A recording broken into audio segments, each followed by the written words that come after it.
work through this, the main thing is once I turn it over, Brian, you'll have it. The audio will be left alone. If we do a Q&A, we may have to figure this out.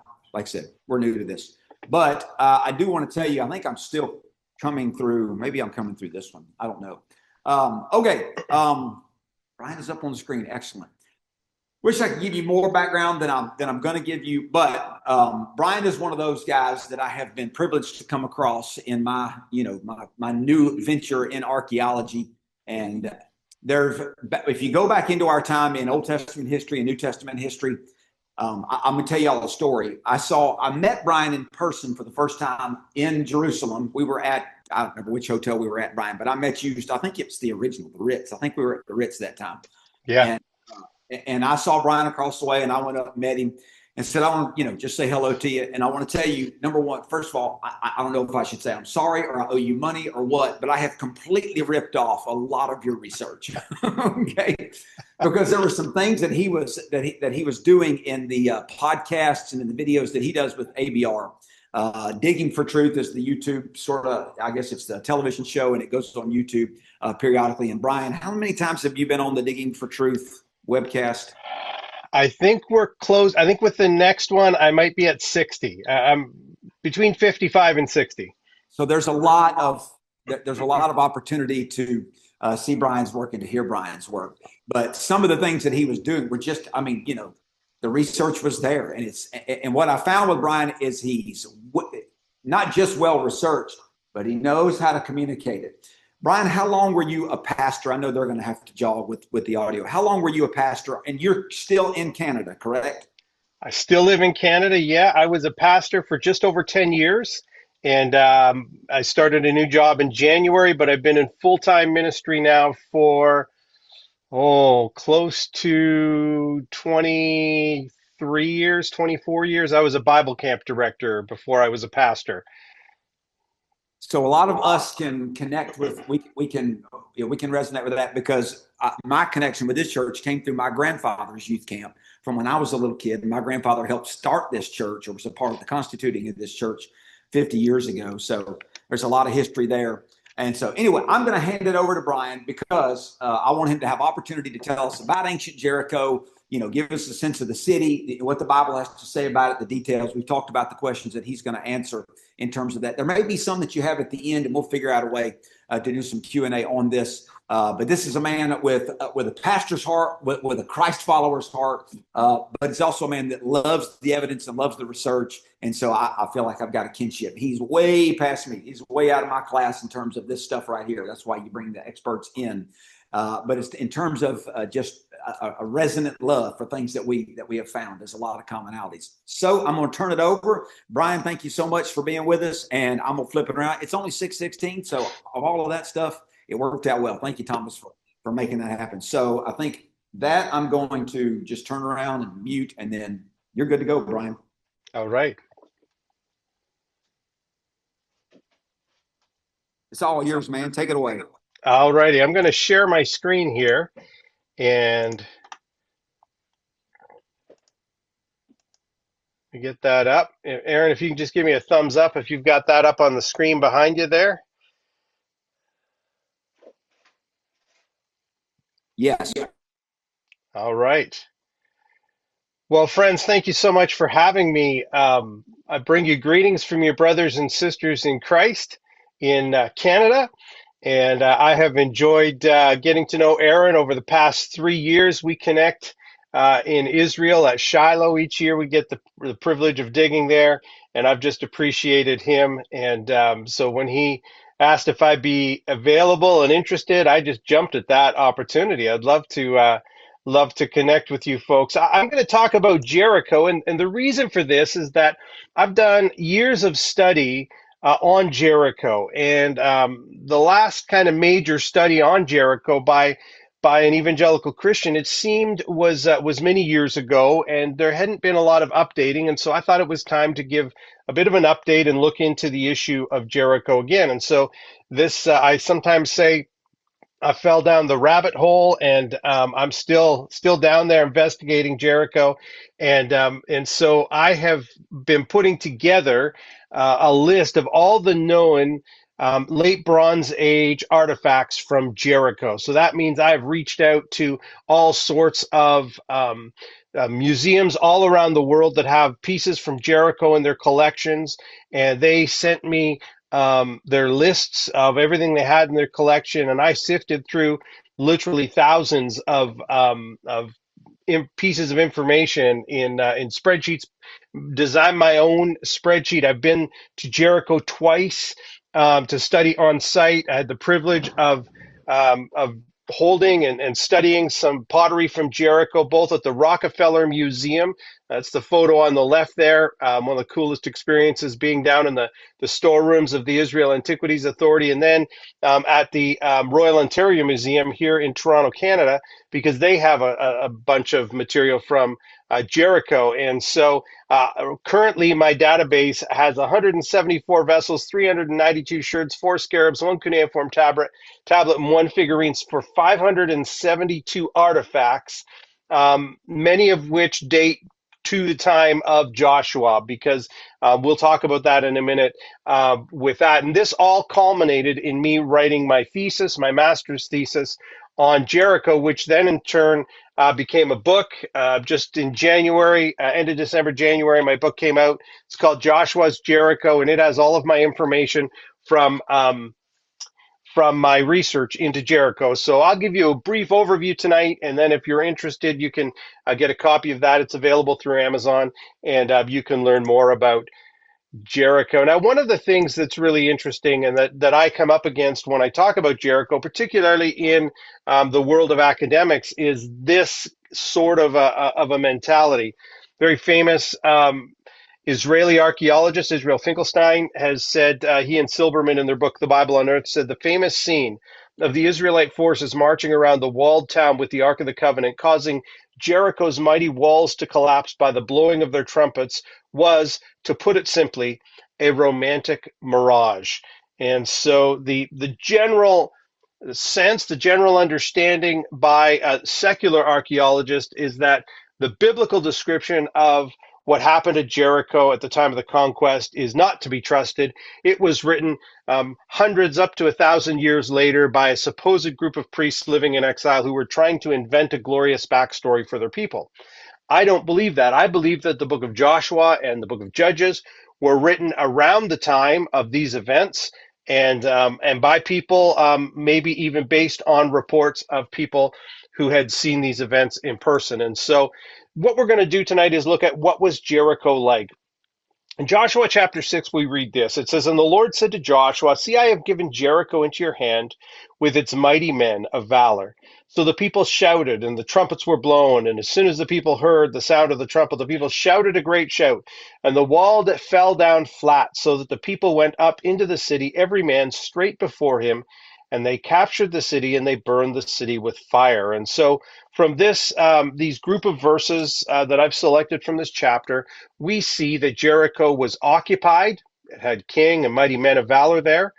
It was fortified. It had city walls, and it was destroyed. Walls fell. They burned the city with fire. Now, when we think of Jericho today, most of us have in mind something like this particular picture.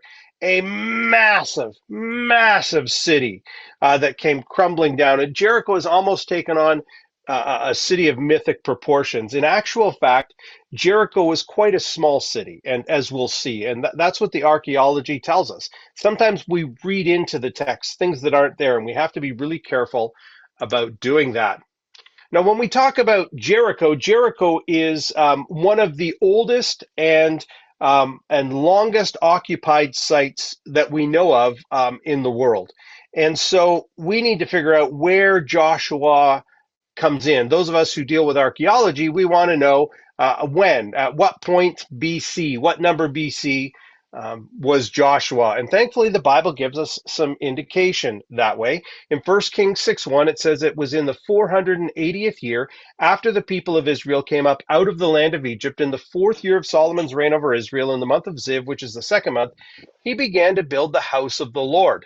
So if we know what year was the 4th year of Solomon's reign when he began to build the temple, we would just count back 479 years because it was in the 480th year that he began to build it.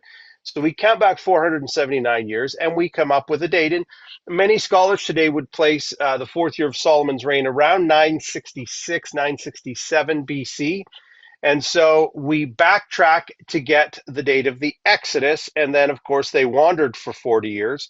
So we just subtract 40 from that. And if we take the number that is in our English Bibles, that would give us a date for the conquest sometime around 1406 BC. However, in the Greek translation, the Septuagint, which actually predates the Masoretic text upon which our English Bibles are based, it says in the 440th year. And I have studied this. My good friend Henry Smith from ABR has written a landmark article on this.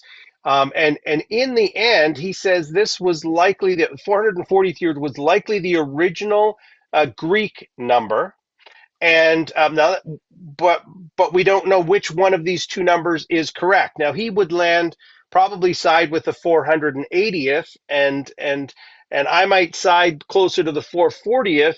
But the reality is we have two viable biblical dates, and even though Henry in his article landed on the 480th, he says it is by no means a textual slam dunk. And so for me, as someone who's trying to be intellectually honest, as I come at the biblical text, I recognize that there is a variant here. So I have to consider both of these dates. So if it is the Septuagint date, then the date of the conquest would have been 1366 BC.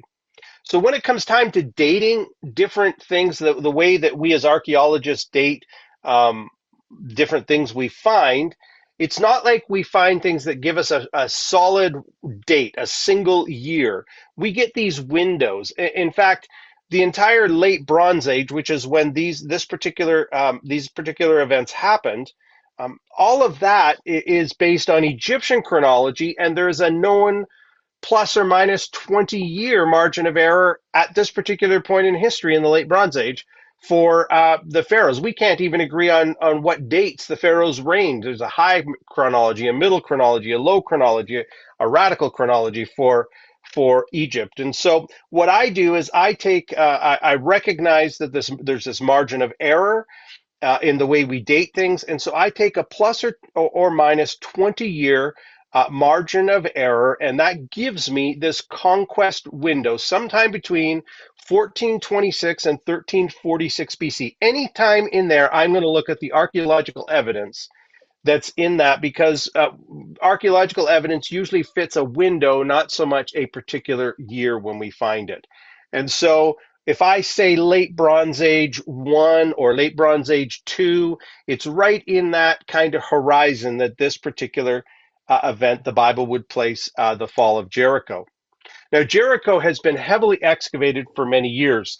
It was in the late 1800s. There were a couple of guys, Warren and Bliss, and they did a few soundings. Didn't really find anything of interest. Sullen and Watzinger, the Austro-German team that excavated in the early 1900s, they were the first ones who did a major excavation there, and they did great work. Even though they were excavating at a time when modern archaeological protocols and excavation methods were not in place, they were so meticulous about how they documented everything that their excavation report is still very helpful today. In the 1930s, Garstang excavated there, and he was looking for Joshua's Jericho. Kenyon came along in the 1950s and excavated there. She too was looking for Joshua's Jericho and checking Garstang's work. And then most recently, there have been 20 seasons of excavation led by Lorenzo Negro from Sapienza University in Rome. He is not looking for Joshua's Jericho. He just wants to know about that particular site. And so he has been studying it. And so his work has been very helpful because he's made sense of a lot of confusing and even contradictory stuff that has gone on before. And so if you remember those dates we were looking for, sometime around the 1400, mid 1300s, that's when we're looking for Joshua's Jericho. According to the stratigraphy of the team from Sapienza University, that would be what we would call Jericho City 5, because ancient cities. We call them tells. That just the Arabic term means mound. And on that mound, over thousands of years, one city built up on top of another city. And so we have these different strata, we call them. And so strata 5, Sultan 5, they call it because the actual name of the site is Tellus Sultan, the Sultan Spring. And so that city 5 is what I'll say is what we're looking at. And so we want to know, how do we know there were people living in Jericho at the time of Joshua? And so how do archaeologists, when they come across something in the dirt, how do they know whether it's from the time of Joshua or from the time of Jesus? Because there were people at Jericho at the time of Jesus too. Although by the time of Jesus, there was a New Testament Jericho as well that Herod had built, but there were still people at the old site as well. Well, we do that primarily through pottery. And all of the excavation teams have discovered pottery that dates to the time of Joshua on Spring Hill. Spring Hill is the hill that overlooks the spring on this particular page. It's the little aqua colored dot. That's where the spring is on the other side of the road from the actual tell, the modern road. In ancient times, it was within the city walls. And that was the prime real estate. That's where a series of mansions were built, one from the early Bronze Age and the Middle Bronze Age, the late Bronze Age, the Iron Age. They all built there. All the kings built there because that was close to the spring. It was high. You got the breeze when it came off of the Dead Sea. And so all of the teams have found it there. But pottery from the time of Joshua has also been found on the southern and eastern flanks of the tell, as well as in the trenches on the north. The trenches was an excavation method that Kenyon in particular used, and Garstang as well. Pottery from the time of Joshua was also found to the northwest of Jericho in the tombs. And so we're going to talk about that. When it comes to pottery, based on the style, the forms that there are, based on the decorations that there are, based on the clay that is used in the pottery, archaeologists can tell whether that is from the Middle Bronze Age or the Late Bronze Age. And all of the pottery pieces, we call them pottery sherds, all of the sherds on this page are very easily identifiable as late Bronze Age pottery. We know that from the decorations. We know that from the forms. Also, this whole row at the bottom is a very unique form of pottery. It's from Cyprus. It's called, the old term we used was called a Cypriot milk bowl. They now call them hemispherical bowls. And when you find any pottery like this, you know that this is late Bronze Age pottery.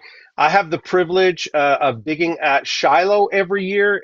On Wednesday this week, Lord willing, my wife and I are flying over to Israel to dig again. And when I have dug in Area D at Shiloh, we have found pottery just like this. And when I pull it out of the ground, I know that's late Bronze Age pottery. So we know someone was there around the time of Joshua. There's also been the remains of pottery found on the tell itself. Kathleen Kenyon found the remains of a house with an oven. And beside this oven was this dipper juglet. And it was dated, the house was dated by Kathleen Kenyon and another man who worked there, Biankowski, to the 14th century BC. So that's right around that time we talked about in the late Bronze Age, time of Joshua. And Kathleen Kenyon wrote this. She said, beside the oven, a single dipper juglet was lying on the floor. This juglet is the only late Bronze Age vessel we have found in situ on the tell. Now, she found pottery sherds, but that's the only vessel that she found. In situ means just in its situational context in archaeology there. And the evidence, she said, seems to me that the small fragment of a building which we found is part of the kitchen of a Canaanite woman who may have dropped the juglet beside the oven and fled at the sound of the trumpets of Joshua's men, because she believed that this was from about the time of Joshua. We also have pottery in the tombs. Now, the pottery in the tombs, unlike the pottery on the tell, which is often broken and you only get pieces and sherds, the pottery in the tombs is largely intact. When the city fell, I often tell people when the city fell, they came in and they conquered the city, but it doesn't look like they touched the tombs. They were left intact. And in particular, 3 tombs that were built in the Middle Bronze Age but reused at the time of Joshua in the Late Bronze Age have very distinct Late Bronze Age pottery. Tomb 4, the pottery in that tomb dates sometime between 1400 and 1300 BC. Doesn't mean it was used that whole time. It just means sometime in that time frame, that's when that tomb was used. Tomb 5, sometime between 1450 and 1300 BC. Tomb 13, sometime between 1400 and 1300 BC. So you can see how this fits right in with the time of Joshua. So again, we have occupation at Jericho right around the time the Bible says that the city was occupied and the Israelites came in. And that's important because 50 years earlier or 100 years earlier, the site was not occupied. Nobody was there. It had been destroyed at the end of the Middle Bronze Age, and then it was deserted for a period of time. But we know that around the time of Joshua, we have people there. Then we have even buildings there. This is a photo of what Garstang called the Middle Building because it was between the Middle Bronze Age palace and the Iron Age Helani type palace. And Negro, the current excavator, says that it functioned like a palace on a reduced scale, a little smaller than the big palaces that came before and after. So he called it a residency, and it was dated by Garstang, who excavated it right again to this time frame we're talking about. We call it the Late Bronze Age 2 period, but 1400 to 1300 BC, which remember is right within our window for the conquest. Kenyon dated the structure to the same time period. So did Bienkowski, same thing. And so we've got multiple people who have excavated there who are dating this particular building to that time frame. And then in the tombs, they found scarabs. Now, a scarab is an Egyptian amulet that's based, looks like a beetle, a dung beetle, because the Egyptians revered them. So it's curved and carved like a beetle on the top. And on the flat side, there are often designs, sometimes even the cartouche, which is just an oval ring. I'm trying to explain these technical terms for you. It's just an oval name ring. This is Egyptian hieroglyphics. The first one there, number 1, is a seal with the name Thutmose III on it. And then the second one is the scarab of Hatshepsut, who was the female pharaoh who ruled after Thutmose III. And then we have or just before Thutmose III. And then we have the scarab of Amenhotep III. And these are all very important because it gives us this series of scarabs. Now, I mentioned that Egyptian chronology, there's the high chronology and the low chronology, and we won't get into that. But if you look at Amenhotep III, it doesn't matter whether you use the high chronology of Dr. Charles Ayling, who I respect a great deal. He's an evangelical Egyptologist, or that of Ian Shaw, who is one of the leading Egyptologists today. They're both almost identical. So again, we have evidence that someone was there. Now, you can't always just say, hey, I found a scarab of Amenhotep, and so it must have been at that time, because they were kept for many years and traded. But his scarab was found in a strata in the tomb that dated to his time frame, into that LB2, Late Bronze Age 2 period, the 14th century BC. And so, again, we have evidence that somebody was there during that period of time, and we can date them based on the pharaohs that were there. Then we have a cuneiform tablet. Garstang described it as most similar to the Tel El Armana tablets, which we know date to the 14th century BC. Negro has looked at this one little tablet that you can't hardly even read, just a few cuneiform signs on it. That's a script that was used in the ancient world. And he said the discovery of Garstang of an administrative tablet dating from the same time period, the Amarna period, is a substantial piece of evidence in favor of the existence of a palace and a city during the 14th century BC. He also noted that this tablet suggests the city still had a political role, a palace, a ruler, even an archive. You can learn a lot from one little thing, and I would suggest all of this aligns with what we read in the book of Joshua. Now, the big thing about Jericho, everybody wants to know about the city walls. So what were the city walls like? And I would ask this important question: what does this tell us about the city? If you go to Jericho today, this is one of the most famous things you will see. This is called we call it the Cyclopean Wall or the revetment wall. It's called the Cyclopean Wall because it's made of these large, large stones.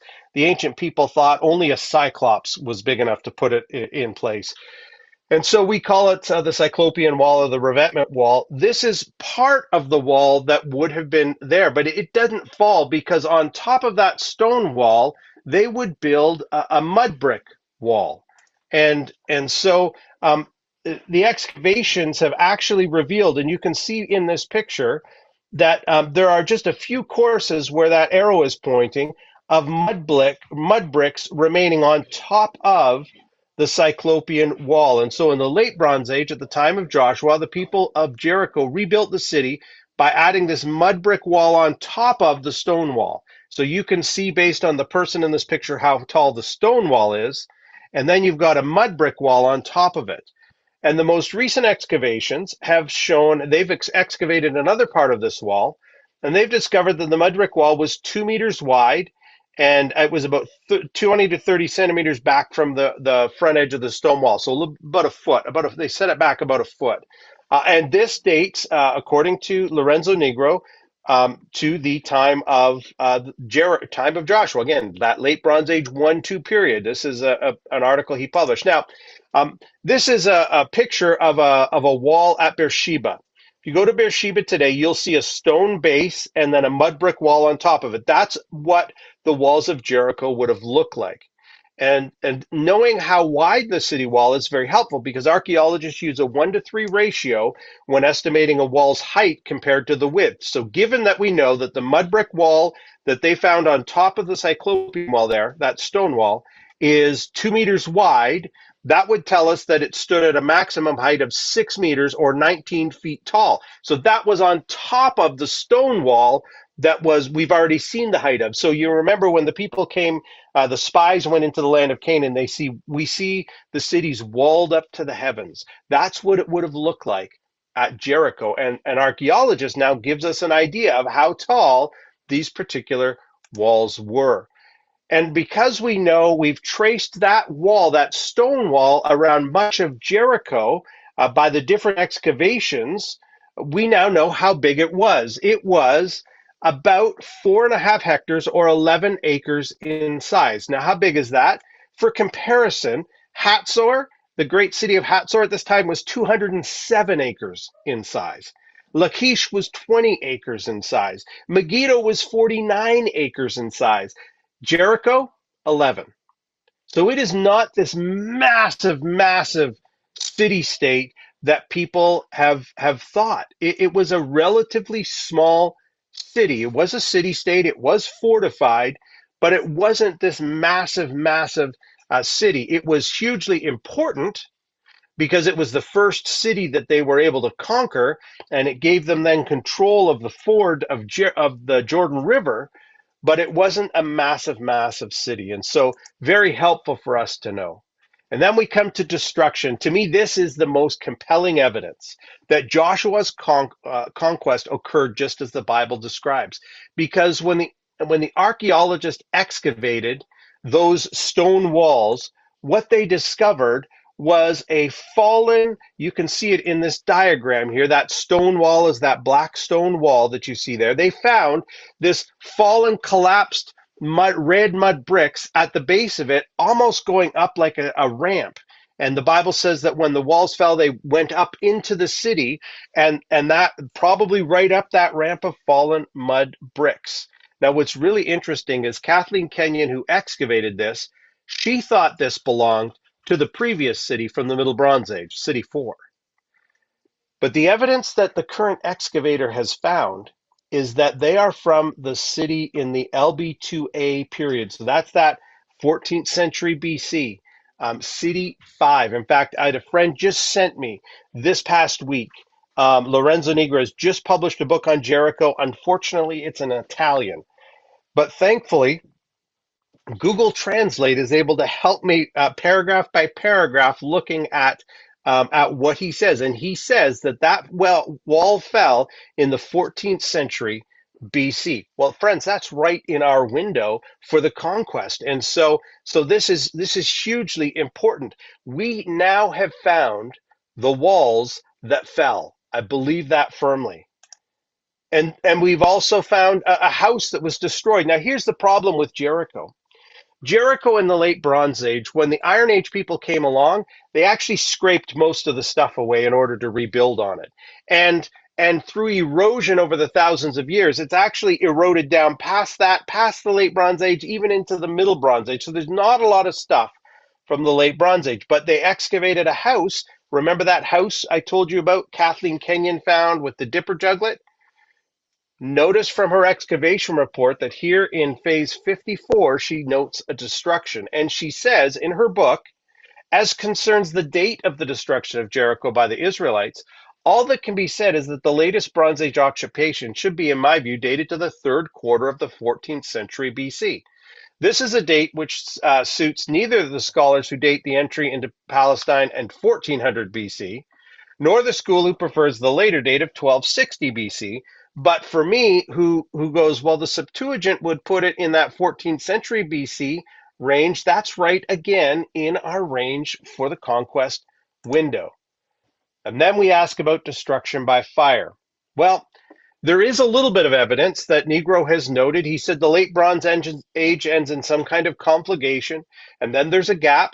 The late Bronze Age ends in a fierce destruction, which, however, is not clearly documented as it was excavated by the first two excavations in a non-reconstructible way. Now, he doesn't pinpoint the date of that I have seen, but he notes that the last century of the late Bronze Age, so the 13th century, shows a dramatic drought in archaeological evidence, which has been interpreted as a definitive abandonment of the city. Well, that means that after the city fell, the walls fell in the 14th century, it seems that there was hardly anyone there. So that statement implies that the destruction of Jericho by fire likely occurred in the 14th century BC. So what can we conclude? This is a graphic that I tried to put together because I think visually. And so when I look at the date of the pottery, remember the pottery would date sometime from about 1450 to 1300 BC. And then we look at the cuneiform tablet. Well, that's really 1400 BC down into 1320 something. And then the scarabs from about 1500 down to the mid 1300s. And then you've got the city walls. We know they were LB 1-2 period, but they were destroyed sometime in the 14th century. We have destruction by fire in the 14th century. Can you see when we line all these up? Where do they all converge? They all converge right sometime within our conquest window. And so I'm convinced that there is archaeological evidence that would convince me as an archaeologist that the city was actually destroyed just as the Bible says it was occupied. At the time the Bible says it was occupied, it was fortified, just like the Bible says, and it was destroyed sometime around the same time, and it seems like in the same manner that the Bible describes to. And that ought not to surprise us, friends, because God's word is true. I do a lot of work with young people, and I often say to young people, the Bible is about actual people, it's about authentic places, and it is about accurate history. And when we look at Jericho, I'm convinced that we see that in the archaeological record.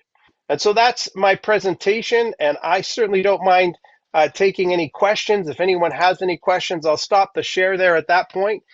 And I don't know how you want to do this, Aaron, but if I was unclear with anything, or if I used any terms you'd like to have clarified, or if you have any further questions, follow-up questions to Jericho, I'm happy to answer those. Okay. What did I not fix? I fixed it. We're there. Scooch that way. Stay out of it. I think if I kill these things, we should be good. Are we good? Or are you? Okay. Well, we'll figure it out. We'll make it work. I'll back up from it just a little bit. First of all, Brian, we are in the study of Joshua 1 through, well, we're marching through it. I've got a whole Bible study. I think I talked to you a little bit about it, but that's why we wanted to land on this right now. I wish I could catch the whole auditorium right here, because basically this group right here in front of you is who all you get to see. So I'm glad James's face is right there close, James. You're holding it down for the rest of us, all right? But I don't know that you're going to come across anybody who, I say you're not going to find too many people anywhere that have done the range of research on Jericho that Brian has done. Okay, I'm not trying to float Brian's boat on this by any means. What I want to let you know is if you picked up on things like the fact that the latest research is coming out in Italian. Okay, that means that Brian can't go. I mean, Brian's a brilliant person, but he doesn't quite yet know Italian yet. I got a feeling you may end up trying to by the end of this because of Lorenzo Negro's research. Nevertheless, to take it and go through it through Google Translate, AI, whatever it is, paragraph by paragraph, that is laborious work to do. But whenever we read things, we open up articles or, in, maybe a Bible encyclopedia or a study Bible, something like that, and you read a little side note article that tells you in a snapshot something about the site you're looking at or studying. If you go back upstream from where that information started, it's things like this, all right? We're the beneficiaries of those who have done this kind of work. And so I want you to have an appreciation for that. Now, some of this terminology we use, and so you might be familiar with it. Some of you that aren't here as much when I talk about it, you might not be as familiar with it. I know it's still not something you use all the time, so it's a little bit new to you. Nonetheless, I think you began to see, even pictographically, where this evidence lines up to tell us that indeed the Bible is giving us an accurate picture. Brian, I'm going to start this with a question for me, okay? And then, folks, if y'all want to ask a question, then we'll take some and I'll communicate them along to Brian. I would ask you this. Why is it that the skeptic looks at Jericho and says, aha, the Bible's not true? Wow, Brian Wendell and ABR and so many others that we could list would look at Jericho and say, what are you talking about? The Bible is true. We're looking at the same place, but coming up with vastly different conclusions. Why would you say that is such a vast distinction? I think there's two reasons. First is that most secular archaeologists and historians today, because of their already held beliefs about the Bible, discount most from the books of Moses and Joshua and Judges as legends. And so for them, they just dismiss it outright out of hand right from the get-go. And I'll be honest, Lorenzo Negro is one of those. This fall, please pray for me. This fall, I get to speak at a conference in Germany with Lorenzo Negro. And so, and both of us are speaking about Jericho. And I'll be giving a presentation that's similar to this, although maybe a little more academic. And he is going to speak right after me on his topic is Jericho and the biblical bias. Because to him, he just thinks Christians are biased and they don't really, you can't take what the Bible says truthfully. So that's the first one, is that they dismiss it out of hand. But the second reason is that there has been conflicting data coming out of the archaeology. So, for example, when John Garstang dug, he thought City 4 was the city that Joshua conquered. And so for years, everything looked good. City 4 was Joshua's Jericho. And listen, City 4 has a beautiful destruction layer. It's destroyed, and because Kathleen Kenyon thought that the walls there, City 4 matched up. The problem was when Kathleen Kenyon came along, she dated City 4 to the Middle Bronze Age. So now you've got a contradiction there. Garstang saying, no, it dates to the time of Joshua. Kathleen Kenyon saying, no, it doesn't. City 4 dates to the time of probably she would have dated it at least 150 years before Joshua. And so many archaeologists at that point said, see, Kathleen Kenyon said the city wasn't occupied. That's not what Kathleen Kenyon said. They did not read her stuff. She just said it's not City 4. As I showed you on one of her quotes, and she has numerous quotes like that, she did believe that Joshua conquered Jericho. She believed it was an accurate record, although she believed it was written down much later. She believed it was an accurate record. She just didn't think City 4 was it. And then, so that's the second reason, is there's been some contradiction around, is it City 4, is it not City 4? And the new team that's been there has dated the late Bronze Age stratum to City 5. And that's where my work has maybe been a little bit unique and cutting edge, is that I'm kind of the person who came along, the evangelical scholar anyways, who said, okay, what about City 5? Everybody's argued over City 4. What about City 5? What can we know about that? And so those two reasons. Number one, many scholars just dismiss anything from Joshua out of hand as unhistorical. And number two, there has been contradictory stuff about which city, City 4 in particular, as it relates to Joshua. And so, because of both of those things, many scholars, we look at the same stuff, but we come to very different conclusions. And often that has to do with our own biases. When I speak this fall at the conference in Jericho, I am going to start with two things. I'm going to start with two presuppositions that I have. And one of them is that there is no pure archaeology. We all have biases, and often our biases are tied to how we understand the composition of the Bible itself. And so I'm going to try and head off some of the arguments that Lorenzo's going to come up with just by presenting my particular bias as I come at this stuff. And I think that it's helpful. Archaeologists have always looked at data and gone, we have this ancient writing that tells us about a destruction there. For example, we have an ancient writing, an ancient Egyptian text that tells us that Megiddo that Thutmose captured Megiddo. And so when you go to Megiddo and you find a destruction layer that dates to around the time of Thutmose, it's natural. Archaeologists go, oh, how does this fit? And so that's kind of what I'm doing with Jericho and the archaeological evidence. Okay, so it would be accurate to say that our biases affect the way we view the evidence, or it easily can.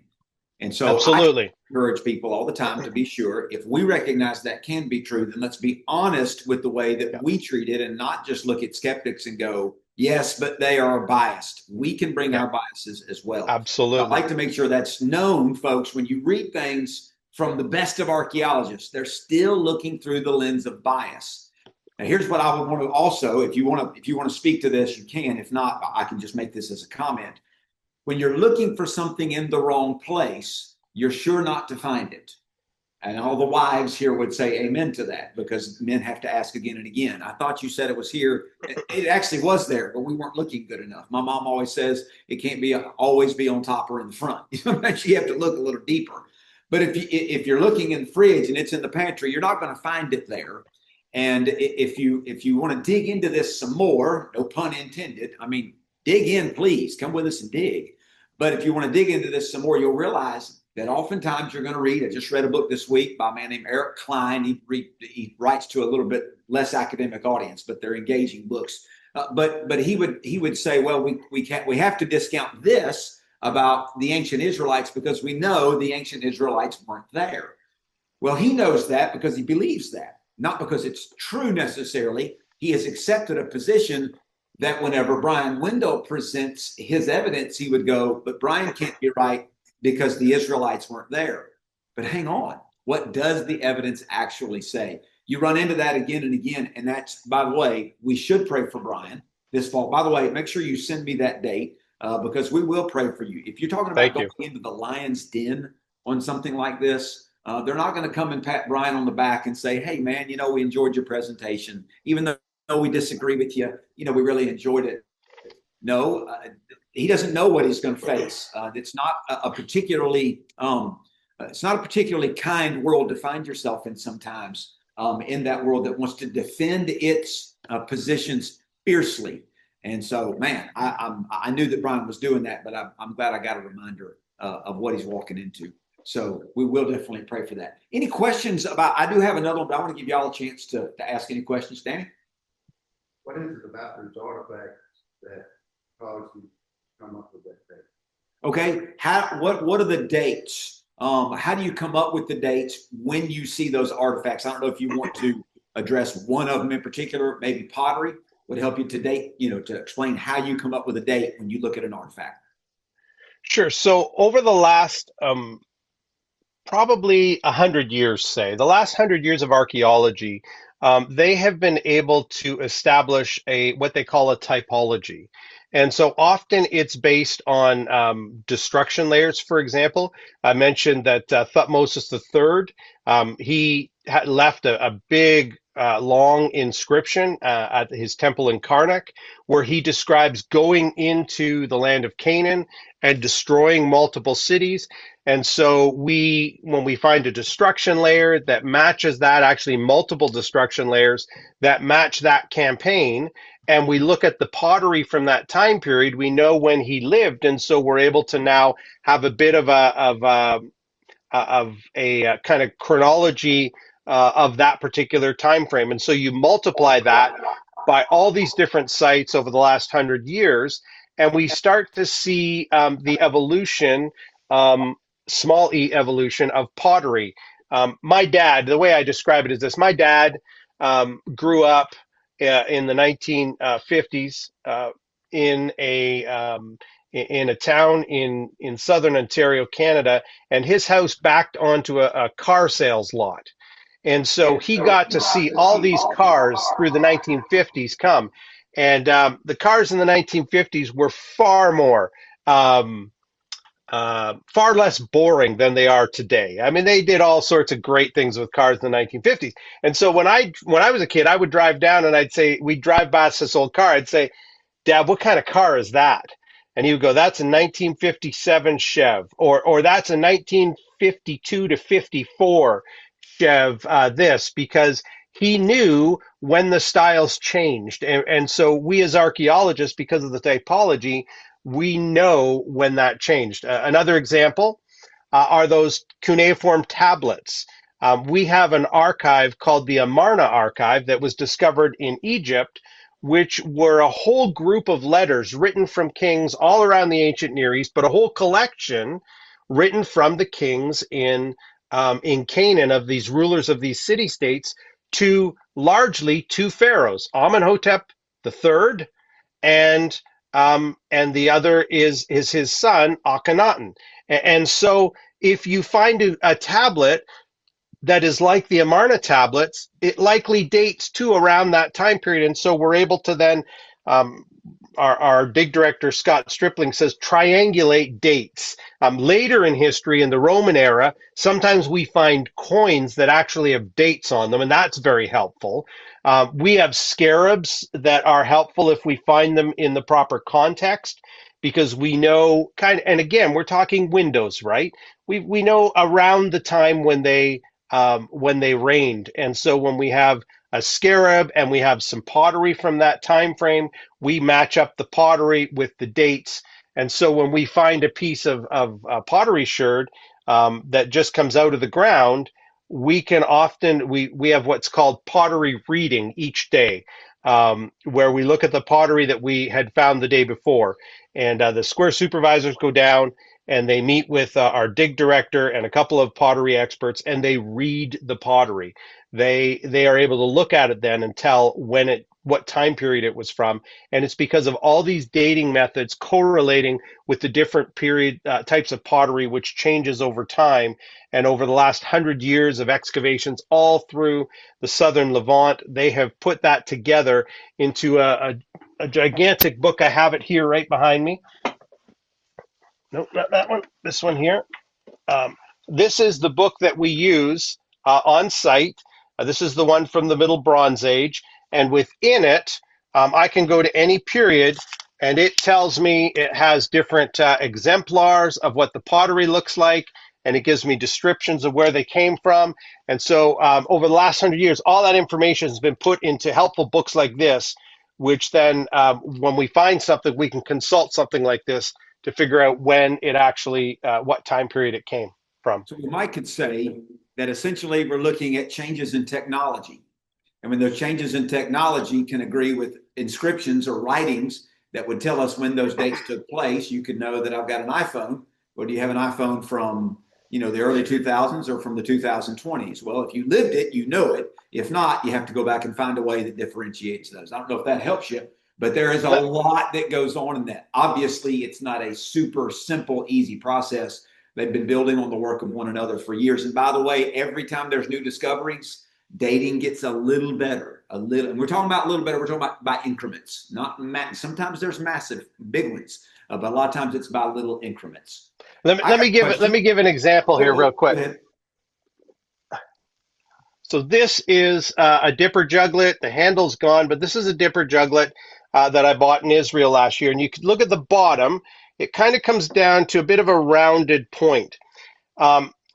Dipper juglets in the Middle Bronze Age they were very long, came down to a very sharp point. And then later in the Late Bronze Age, Iron Age, they get very rounded. We call it a bag bottom. But at the earlier part of the Late Bronze Age, it's kind of that hybrid. Can you see it's not quite perfectly pointy, but it's not just really rounded on the bottom either. And so because we know that style changed over time period, when we come to a dipper juglet like that, the other thing you can see is the lid is starting to triangulate, and then eventually it will become pinched and we call trefoil. And so again, these little changes are diagnostic for us when we find a piece of pottery to help us tell what period that came from. And so very helpful. Okay.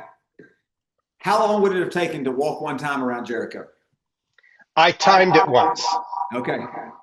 I went off the north end and I walked around to the south end, and it took me 17 minutes to walk from the north to the south. Now, they would not have walked that close to the city walls. They would have walked, so it would have taken me a half hour, let's say, just a little more, maybe 35 minutes to walk the entire outside of right along the wall. They would have been outside of bow shot of the wall. But again, we're not talking, sometimes people say, oh, there's no way they would have been able to walk around this massive city like that 7 times in a day. No, this was not a big city. They could have done that. So for me, I would say 35 minutes walking around the city right at the wall, the base of the wall. And of course, they'd have been farther out. And so, maybe an hour it would have taken them to walk around it. So, yeah. That helps you. That's one of those things that somebody says, the Bible can't be true. They would have taken them all day long. Well, of course, if you think the city's the wrong size, then you're going to think that. We need to have our evidence, our thinking clear. One more question from me. How far away would they have been able to see, because this goes to our text, how far away would Joshua have been able to see that the walls of Jericho, the gates were straightly or securely fastened up, that it was shut to deny access? How far away would Joshua have to have been to be able to see that? Because we know the Lord pointed that out to him. Yeah, and so the question is, where is the city gate at Jericho? And so there's a little evidence that maybe there was what we called in the ancient world a postern gate, which is just a gap in the city walls on the western side. But the main city gate was likely on the southeast corner of the tell. If you saw that road that I showed went right up. So the excavation, Negro's excavation, has excavated one part of the tower on one side of that road. And unfortunately, the gate is right under the modern highway that goes there. And so we don't know much about it, but typically they would build it in the same place. If you're reusing the Middle Bronze Age fortification wall, probably your city gate is in the same place. And so from there, looking, if you go south and southwest, like you could have seen that city for a while, because it's on the western side is where it starts to get up into the mountains. On the eastern, southeastern side, it's fairly flat down to the Jordan River. And so wherever he came from, I presume somewhere on that southwest portion. I'm not sure. He could have seen, I'm sure he could have, from a mile or two away, been able to see, okay, yep, there it is. That's the city. And the gates. Like the gates were pretty big in the ancient world. They were pretty big gates by this period in history. You didn't want an attacking force to be able to come and take your city out. And we know that there were towers on either side of them. And so, yeah, I don't know if that's a good answer to that, but that's how I would answer it. It is a good answer. And here's what I would follow it up with is another way that you would have known. I didn't think about this till you were explaining this. One way that Joshua would have known that is when a city is under siege. Not everything happened within the city.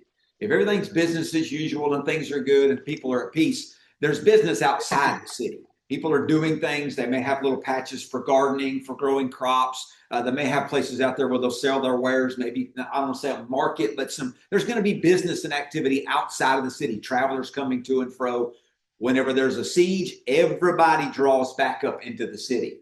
That would have been evident from a long way away. There's no business going on. Okay, COVID is in. All the sidewalks are rolled up, and nobody's out doing business. That would have been plain from a long way away. I didn't think about that till you were explaining this right now, Brian.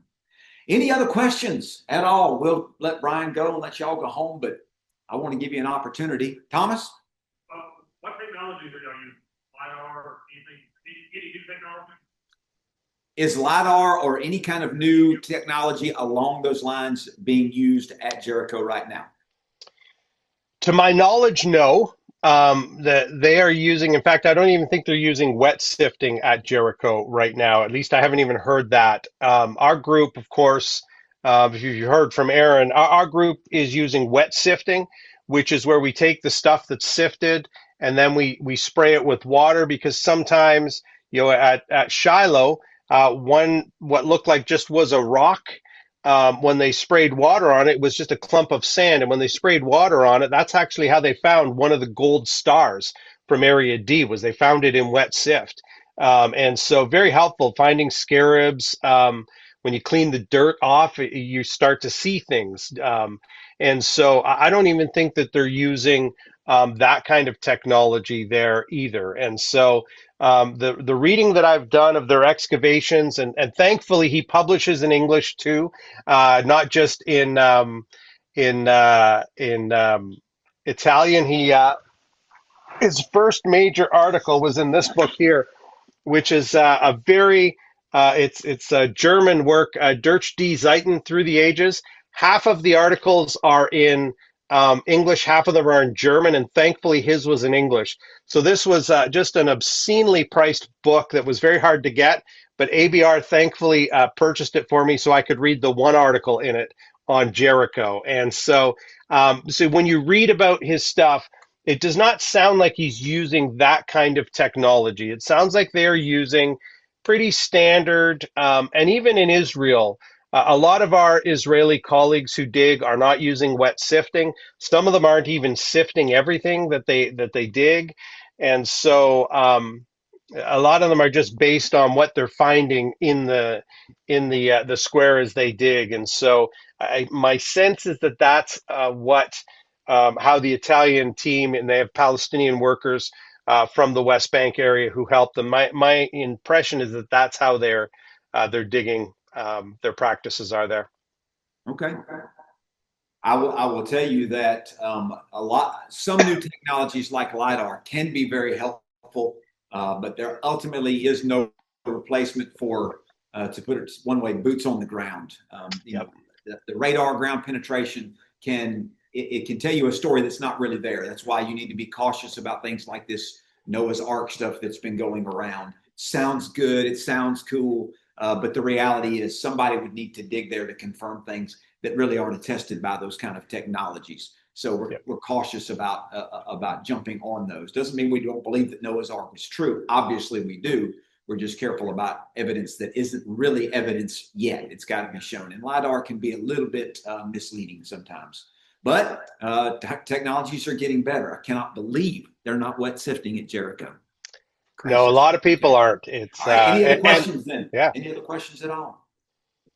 All right then. Well, I will highly encourage you. The book that was shown by Brian Wendell on the screen, it's Discoveries at Jericho. I think I'm remembering the title right. I just finished Joshua's Jericho. There it is. So I can give you the link to it. I just finished it up, tried to leave a review, and for some reason my review didn't get posted, but I'm going to try again on that. if you're not an archaeologist, don't worry about it. You can understand a lot of what's written there, and you get a lot of these slides and pictographic things. I have not seen some of these slides. I got a sneaking suspicion that Brian tailored this for our needs tonight. So he put a lot of work into doing this tonight. So I thoroughly appreciate it. We'll be praying for him and his wife as they go over. And Lord willing, in a couple of weeks, I'll be joining you, see y'all over there and get to work with you. I'm excited about that. But I'm going to let him go for now. Give me your website as well, so folks can know your website. Yes. So my website, my personal website is at BibleArchaeologyReport.com. That's my website. And then I work for the Associates for Biblical Research. Our website there is BibleArchaeology.org. And so either one of those two have lots of good information that the average person can understand. I mean, most of my writing, even though I can write technical stuff, most of my writing is resonates with the average person. So.